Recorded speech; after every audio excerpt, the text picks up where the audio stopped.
He was the fastest human being who ever lived. That is not an exaggeration. That is a documented fact. A world record that has stood for over 15 years, 8 Olympic gold medals, a name that became larger than the sport that produced it.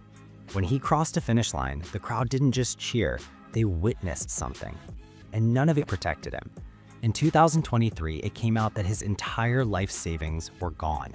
Not spent, not lost in a bad investment he'd chosen himself. Gone, taken, quietly drained by the very people hired to protect it. $12.7 million. His retirement, his security, the financial translation of every race he'd ever won, every record he'd ever broken, every year of his body he'd offered up to the sport. He found out the way people always find out, too late. He tried to make a withdrawal. His account showed $12,000. It should have shown $12 million.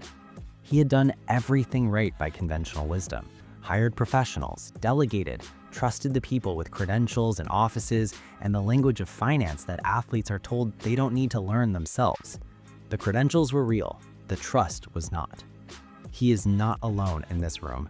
The list of athletes who built extraordinary wealth and lost it to the people managing it is long enough to be its own genre.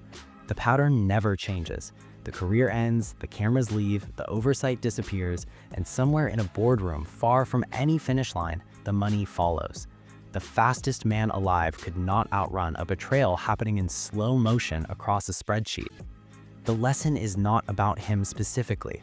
It is about a system that spends decades extracting peak performance from human beings and invests almost nothing in teaching them how to protect what that performance earns. Fame is not financial literacy. Knowing how to make money and knowing how to keep it are two completely different educations, and the world only teaches athletes one of them.